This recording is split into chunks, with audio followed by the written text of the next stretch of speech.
going on, New York Giant fans? Welcome back to another video. If you guys haven't already, please hit that like button, comment, and subscribe. Turn on post notifications so you know when a live stream pops video drops. Appreciate y'all coming back. I am recording Big Blue in the Bronx podcast tonight. That's going to be based off the Tampa game. Daniel Jones, Saquon Barkley, the offensive line, a couple of outlook topics as for the rest of the year. And then Boys in the Big Apple, 8:10 p.m. Eastern Standard Time tomorrow night. We'll be talking Yankees, Giants, Knicks, a lot of other topics as well. I will be doing, as of right now, some collabs with some Philadelphia Eagles content creators, so also watch out for that as well, whether it's on my channel or their channels. I'll definitely keep you guys updated. So it's finally happened. It's finally happened. Jason Garrett has been fired as the offensive coordinator of the New York Giants. Just off of a reaction, I'll tell you where I was. We'll get into the stats, and then we'll talk about it afterwards. I was going into my religious class, and I usually have Twitter open just to check what's going on, everything else.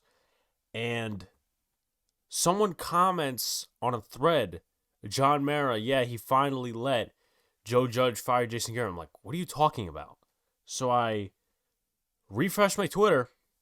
Pat Leonard, Adam Schefter, Ian Rappaport, Jason Garrett has been relieved of his duties as offensive coordinator of the New York Giants. I immediately put a smile on my face. But let's talk about the stats. We'll talk about everything else afterwards. So, in 2020, his first year with the New York Giants as the OC, Giants were 31st in total yards per game, 29th in passing offense, 19th in rushing offense, 31st in points per game. In 2021, as it stands right now, in week 11 and a half, it seems, the 23rd in total yards per game, 19th in passing offense, 25th in rushing offense, and 25th in points per game. So, it's happened, but it's not the only issue on this team. Jason Garrett was not the only issue on this team. It was the offensive total. Now, Freddie Kitchens will likely resume the play calling duties as of right now. And Freddie Kitchens did make some stuff happen for Baker Mayfield in the second half of his rookie year. We all know that the Browns fired Hugh Jackson and Todd Haley, which brought in, or I should say, they promoted Greg Williams to interim head coach. He went 5-3, and then Freddie Kitchens improved Baker Mayfield's stats by playing to his strengths, and then you guys can look at that. Also, last year when Jason Garrett was out with COVID and Daniel Jones, he had the hamstring injury. Colt McCoy was in. Freddie Kitchens was the play caller. He was aggressive, more aggressive than Jason Garrett, but with the wrong quarterback. And you move to this year, sure, the stats can be skewed. And the stats can say, well, the Giants have slightly improved in these areas. Slightly is a key word with all the weapons that have been invested into. Dave Gettleman spent a first-round pick on Kadarius Toney, and he also spent $72 million over the next 4 years on Kenny Golladay. And somehow they don't have a touchdown yet. That's not just on Daniel Jones. That's on Jason Garrett. That's on Joe Judge for letting this shit happen for the past year and a half. Even when Golladay and Toney were not here, the offense was horrible. 31st next to the Jets in passing offense, total offense, points per game. The only thing that was good for him, I guess, towards the end of the year is the Giants had somewhat of a rushing attack where the offensive line was just blowing holes and Alfred Morris, Deion Lewis, and Wayne Gallman had success. But let's talk about a different stat, and then I'll close out the video because I don't want to spoil too much for what I'm going to talk about in terms of the plan for the not Boys in the Big Apple, I keep saying that, Big Blue in the Bronx podcast, which will premiere tomorrow at 12:30 p.m. So, Daniel Jones, the last 2 seasons, 11 touchdowns, 10 interceptions last year, and then this year, 9 touchdowns, 7 interceptions. So, he's on track to get more touchdowns, but it's still not good. We're in week 11 and a half. I'll keep calling it that. I don't care who criticizes me, makes fun of me, ha ha ha. Kenny Golladay and Kadarius Toney have combined for 55 receptions, 714 yards, and 0 touchdowns. Here are a list of players that have at least 1 touchdown more than Kenny and Kadarius, Devontae Booker, and I'm including rushing too because might as well, right?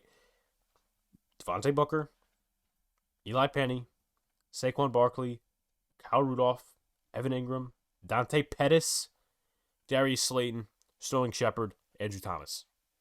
Andrew Thomas has one more touchdown than these two guys, and that's a first-round pick plus $72 million invested. What can I say? The Giants didn't draft Andrew Thomas to catch passes. They drafted him to block, something he's done very well of this year at least. And Jason Garrett just has not adapted to the modern-day NFL. He hasn't, and that's a problem for this team. The whole philosophy is a problem. The fact that Joe Judge gets rid of him now and not on the bye week, not after week 3's horrific offensive performance where you really should have beaten the Atlanta Falcons, not before this season where you could just said, okay, we're not going to change the scheme or anything, but Jason, you're too conservative with your play calling. You're going to get fired. We're going to bring in Freddie Kitchens and promote him to be the offensive coordinator and the play caller.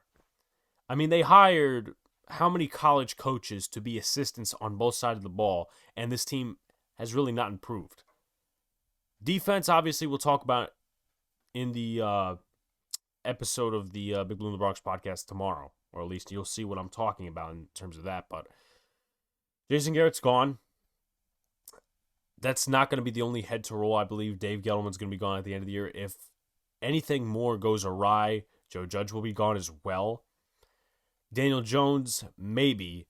But as I stated on Twitter, just going to give a little foreshadow, I don't think Daniel Jones is the quarterback of the future, me personally, because he's been way too inconsistent, and sometimes you have to fight your way out of bad scheme. And there's times where Kenny Galladay or Kadarius Toney's open, he doesn't see it. So I'm just going to leave it at that. The Giants are in a pretty bad situation with the quarterbacks.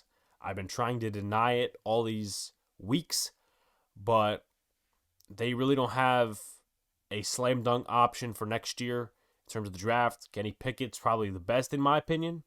Don't think he'll go first overall. And then in free agency, you have Tyrod Taylor, Cam Newton, Teddy Bridgewater, not slam dunks, bridge quarterbacks, but how much of an upgrade are they over Daniel Jones? So it's going to be an evaluation week these next couple of weeks. We have 7 games to go, so anything can happen. But time is ticking. Time is ticking. If you guys haven't already, like, comment, and subscribe. Turn on post notifications so you know when live stream pops or drops. Hopefully the Giants can win this week. Hopefully they can win this week because I will be in attendance. I'll be at MetLife for the second week in a row. I was at the Jets-Dolphins game. And hopefully the Giants win. As I said like 20 seconds ago, I hope they win. Hope they beat the Eagles. I'll be there. So it'll be a fun time regardless, but it'll be even better if the Giants win and actually have a good offensive performance. We'll see what happens, though. Peace out, guys. See you later. Stay cool.